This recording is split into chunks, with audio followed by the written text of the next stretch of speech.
मजबूत रीढ़ की हड्डी की जरूरत है जो किसी के सामने झुके ही नहीं। इजराइल बाप होगा किसी और का, हमें अपनी मातृभूमि के नौजवानों के लिए ये जो आपने 1628 खरब 41 अरब का विनियोग अप्रोप्रिएशन बिल आप लेके आ रहे हैं, इसमें मिडिल क्लास और गरीब है का?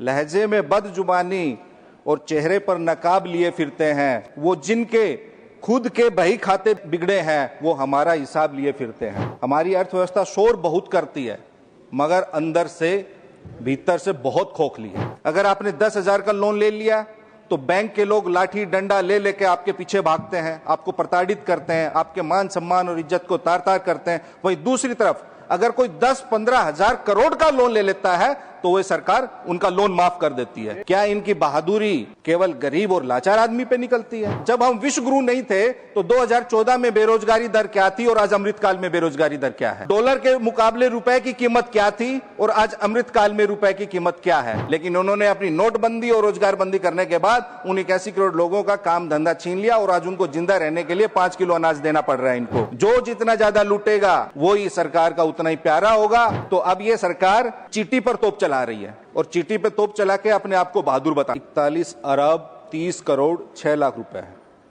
जब पूरा विनियोग का हेड्स का देख रहे हैं तो इसमें यही कहना चाहूंगा कि जो ये बजट है, ये अप्रोप्रिएशंस बिल है, ये केवल आंकड़ों के अखाड़े हैं जहां हमेशा गरीबों को पटकनी मिलती है इस अखाड़े में और हमेशा अमीर ही जीतते हैं। मैं अपनी बात शुरू करूं उससे पहले एक शेर कहना चाहूंगा कि लहजे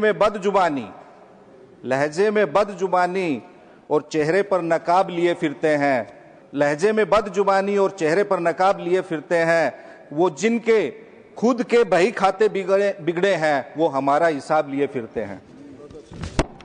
मैडम, आज अर्थव्यवस्था का हमारे देश के क्या हाल है ये किसी से छुपा नहीं है। हमारी अर्थव्यवस्था शोर बहुत करती है मगर अंदर से भीतर से बहुत खोखली है। लोगों के पास आमदनी का जरिया नहीं है, नई नौकरी और रोजगार के अवसर सृजित नहीं हो रहे हैं, देश आर्थिक समस्याओं की गंभीर गिरफ्त में है, छोटे बड़े व्यवसायियों का व्यवसाय खत्म होने के कगार पे है, बर्बादी के कगार पर है, महंगाई की मार हर घर खा रहा है। मिडिल क्लास के सामने आर्थिक चुनौतियां इससे कहीं अधिक गंभीर है जितना हमें दिख रही हैं। बाजार में सन्नाटा पसरता जा रहा है और तो और अब तो शैम्पू साबुन बनाने वाली कंपनियां तक खुद स्वीकार कर रही हैं कि उनके प्रोडक्ट की बिक्री में भारी गिरावट आ गई है और उपभोक्ता बाजार का ग्राफ भी लगातार निरंतर गिरता जा रहा है। लोग आर्थिक तंगी के चलते अपनी छोटी छोटी जरूरतों के लिए कर्ज ले रहे हैं और फिर उसे चुका भी नहीं पा रहे हैं। देश में लोग 10,000 का कर्ज भी नहीं चुका पा रहे हैं। 10,000 का कर्ज जो लोन लेते हैं वो भी डिफॉल्ट कर रहे हैं। अगर आपने 10,000 का लोन ले लिया तो बैंक के लोग लाठी डंडा ले लेके आपके पीछे भागते हैं, आपको प्रताड़ित करते हैं, आपके मान सम्मान और इज्जत को तार तार करते हैं। वहीं दूसरी तरफ अगर कोई 10-15 हजार करोड़ का लोन ले लेता है तो वह सरकार उनका लोन माफ कर देती है। लेकिन मध्यम वर्ग के लोग अगर 10,000 का लोन ले लिया तो उसको प्रताड़ित करते हैं। आम आदमी का 1-2 EMI बाउंस हो जाए किसी कारणवश से, उस आदमी को बैंक खास तरीके से प्रताड़ित करके उनका जीना हराम कर देते हैं और वहीं बड़े सरकार के जो इनके लाडले हैं, दुलारे हैं, प्यारे हैं, वो बड़े बड़े उद्योगपति अरबों का खरबों का लोन लेके आराम से विदेश में फुर हो जाते हैं तो उनको ये कुछ नहीं कहते। क्यों? क्या इनकी बहादुरी केवल गरीब और लाचार आदमी पे निकलती है? क्या इनके नियम खाली गरीब के लिए और अमीरों के लिए ये खाली उनको छूट देते हैं? अब मैडम, कोई भी बात करो, चाहे अर्थव्यवस्था की बात करो, चाहे आप ज्वलंत मुद्दों की बात करो, किसान की बात करो, कृषि की करो, रोजगार की बात करो, तो ये देश को 2014 से पहले के मोड में लेके जाते हैं। इनका गियर 2014 से शुरू होता है।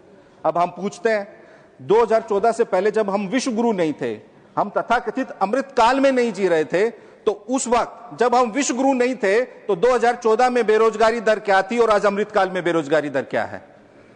जब हम विश्व गुरु नहीं थे 2014 में, उस वक्त डॉलर के मुकाबले रुपए की कीमत क्या थी और आज अमृतकाल में रुपए की कीमत क्या है? पिछले 10 साल में मोदी सरकार के कार्यकाल में 35% रुपए की कीमत गिरी है। मैडम, 2014 में जब हम विश्व गुरु नहीं थे उस वक्त पेट्रोल, डीजल और गैस सिलेंडर की कीमत क्या थी और आज अमृतकाल में क्या है?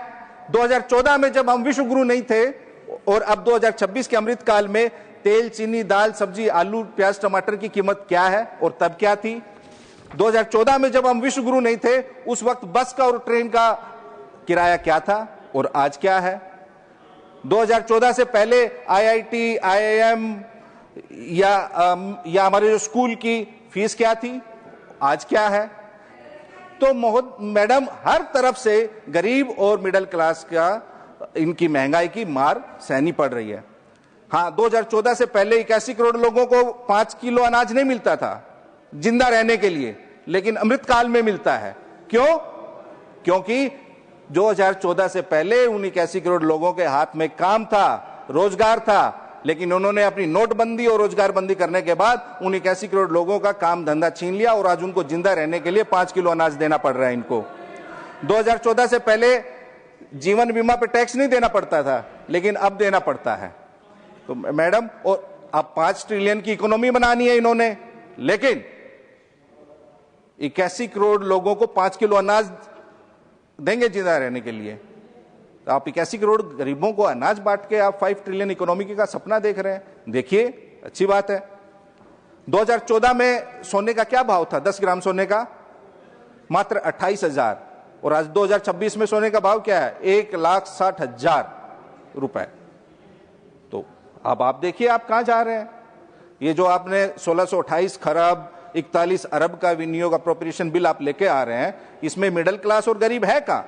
इसमें से तो इस 10 साल में 26 लाख करोड़ तो आपने अमीरों का लोन माफ कर दिया कंपनियों का, लेकिन आपने गरीबों का कितना किया? 2014 से पहले तो किसानों का, गरीबों का लोन माफ होता था, उनके जीवन को बेहतर बनाने की योजनाएं बनती थी।